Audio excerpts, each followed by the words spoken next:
When we look at America, we're going to talk more about America next week, so I don't want to spend too much time about the actual revolution. But what I do want to talk about today is just some of the symbology that we see with America.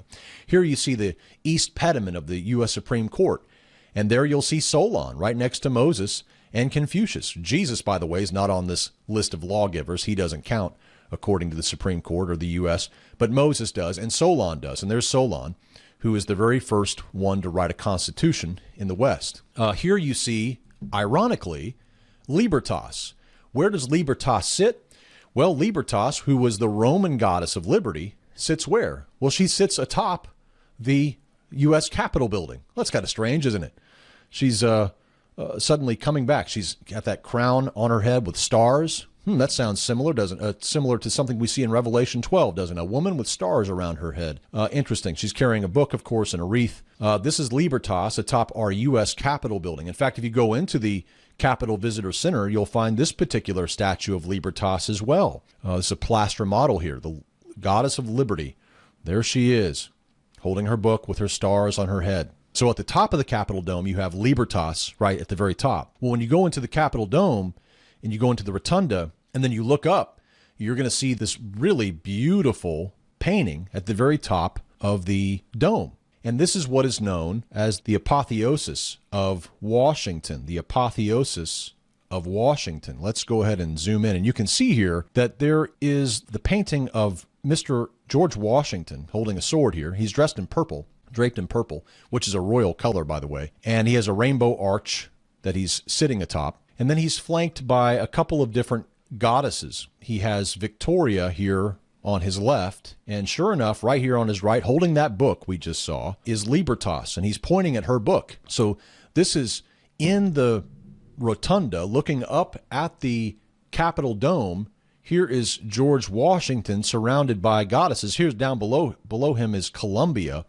She's also a very important goddess in America. Very, very important. You can think about the District of Columbia, right? Literally, the D.C. is named after her. So we're not going to go into all of these gods, but when you look up, you'll see that George Washington, and of course the apotheosis of Washington is the idea he has gone to the heavens. He's gone to the heavens in an exalted manner. And he is now surrounded in heaven by all of these figures: Libertas, Minerva, Columbia, Mercury, Venus, Neptune. I mean, this is somewhat strange, and it's strange that you don't see Jesus Christ there, isn't it? There's no image of Jesus Christ, nothing about anything to do with Christianity whatsoever, right? These are all pre-Christian gods that are associated with the rise to heaven by George Washington. Here's a $5 bill from 1862 with Libertas on it. There she is with her stars at the top of her head. It's a $5 note. This is justice, and what she's doing is she's recording the voice of the people guided by light, liberty, and truth. Here you see Libertas up here, Lux, which is the Latin word for light, et, which is the Latin word for and veritas, which is the Latin word for truth. So liberty, light, and truth. And here is, of course, the eagle was always by the side of Jupiter, which was the god of Rome. So anytime you saw Jupiter, you would see the eagle. He was always by his side. So America adopted the eagle, and the eagle, of course, was the icon of Rome, ancient Rome. So, again, not a lot of Christian symbology here, right? Lots instead of pagan Greco-Roman philosophy and ideas here. So here you have Libertas, of course, standing in the New York harbor. There she is again. There's the 7 spikes on top of the head of Lady Liberty. And very similar, by the way, to even to another god in Rome called Sol Invictus. Just lots of strange things here that we find as we go deeper into this topic. I also was kicking around on a website just a week or two ago, and I was looking at the Congressional Medals of Honor. And the Army, Navy, Air Force, Marines, and Coast Guard all have a Medal of Honor, the Congressional Medal of Honor that they give. And the one for the Air Force has the picture of the Statue of Liberty on the front of the Congressional Medal of Honor. They don't change these, by the way, out of respect for the recipients. So these have been looked like this for years and years and years, decades and decades. And you'll notice what it says right here on the actual website from the Congressional Medal of Honor Society. It says the Statue of Liberty is centered in the Air Force design In addition to standing for liberty, she is derived from the imagery of Queen Semiramis of Babylon, who was famed for her beauty, strength, and wisdom. So again, not even just a throwback to Libertas. We know Libertas is even kind of a personification of something that's even earlier, right? Babylon had their own versions of gods, as did the Sumerians and all of these ancient cultures. Egypt had their own. And so all of this is just kind of derived from all of these ancient pagan gods.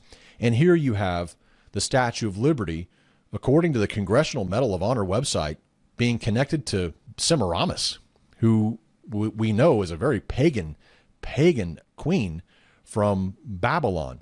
Interesting stuff, to say the least.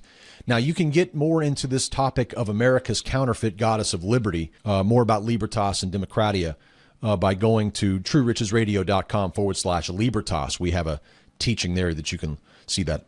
But I want to really stress something to you here now, because now we've seen all of these different gods related to America, Greece, and Rome. But one thing I think that as Americans we forget is that these were actually pointed out by the prophet Daniel. Rome and Greece were two of the four beasts that were going to do what? They were going to threaten and oppress God's chosen people. And so we know that Greece and Rome are two of those governments, right? We have Babylon, which looked like a lion. We have the bear, which was Medo-Persia. We have the leopard, four-headed leopard, which was the Greece. And then we have this really strange beast that doesn't look like some of the other ones, called Rome. These are the four beasts that Daniel says, these kingdoms, they're going to oppress and threaten God's chosen people, right? Remember that the stone that is cut without hands in Daniel chapter 2, verse 44, it comes and strikes the feet of the statue. Now, the feet of the statue is connected to Rome, right? Well, when we look at America, what do we see? We see Rome revived. We see the Roman goddess, Libertas, revived. We see the ancient pagan Roman ideals of democracy and liberty. All of these things now being shown to us as being something that God wants us to have. You see, God wants us to have the form of government, we're told, that came into the mind of the ancient Greeks who were trying to oppress God's chosen people. I mean, even people who study the influence of Hellenism upon the Jews in the lead up to the time of Christ know that Hellenism was a powerful force that was destructive to Judaism.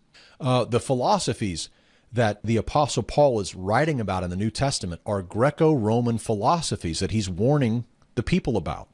So the fact that these went away and then they came back and that the Lord has not yet come tells us that perhaps this is the war upon the saints. This is the war upon the saints. Those same governments that went away are now back with a vengeance, right? But in a new way, in a mystery way, in a way that was not foreseen, in a way that was not understood. Think about the quote here from Mark chapter 2, where Jesus says, "No one puts new wine into old wineskins, or else the new wine bursts the wineskins, and the wine is spilled and the wineskins are ruined. But new wine must be put into new wineskins." So what many people want to tell us today is that God's kingdom, he searched all throughout all of the different governments, and he chose to give us the pagan Greco-Roman government of Greece and Rome, and that's what he chose to give us, right? He gave that to us. We're told that we were given this, that Christians were so good that God gave us pagan Rome and Greece as our reward, right? That we are given Democratia because Democratia was so good, right? Remember, these are pre-Christian ideas, by the way. These were ideas that were pre-Christian. So when Christ comes, the founders of America are literally, let's go back before Jesus to find our organizing principles for government. They don't want anything post-Christ. They don't want to have to deal with that. They want to go back pre-Christ to find their organizing principles for government. We're going to talk about that next week. But you have to ask, would it be right to put the new wine of the kingdom into these old wineskins of pagan Greco-Roman philosophies and values and beliefs and traditions? Is that what we're really expecting here? Should we really believe that? Let's listen to John Adams. He wrote a book, a very interesting book, and here's a little quote from it. He says, "The United States of America have exhibited perhaps the first example of governments erected on the simple principles of nature. He brags about it. And if men are now sufficiently enlightened, there's that word, to disabuse themselves of artifice, imposture, hypocrisy, and superstition, right? Read belief in the Trinity. He's referring here, of course, to belief that Jesus is the Son of God, which he didn't believe. He's referring here to the belief that Jesus died upon the cross, was buried, and was resurrected from the dead. This is what he's calling superstition. The idea that Jesus was born to a virgin, this is what he's calling superstition. So don't think that he's talking about something else. He's talking about the core principles of Christianity. They will consider this event as an era in their history. It will never be pretended that any persons employed in that service had any interviews with the gods, or were in any degree under the inspiration of heaven, any more than those at work upon ships or houses or laboring in merchandise or agriculture. It will forever be acknowledged that these governments were contrived merely by the use of reason and the senses. Okay, that's Mr. John Adams. I know that there's a lot of people today who are trying to make John Adams a believer in the Trinity, a believer in Jesus Christ, born of a virgin, Jesus Christ being resurrected, Jesus coming back. I know there's people who try to do that. And why they try to do that, you have to ask, why are they trying to do that? Why are they trying to make the root good? But they keep complaining about the fruit, right? If you're going to complain about the fruit, well, then go back and examine the root. We'll read more about the founders next week. I mean, they have lots of nasty things to say about the apostles, and you just don't typically hear those in the Christian America curriculums that are out there. Anyway, this, by the way, is a quote from History of the Principal Republics in the World, and he wrote a defense of the constitutions of government in the United States of America by going back and looking at all the various republics of the past. We'll get more into the American Revolution and the biblical nature of it next week.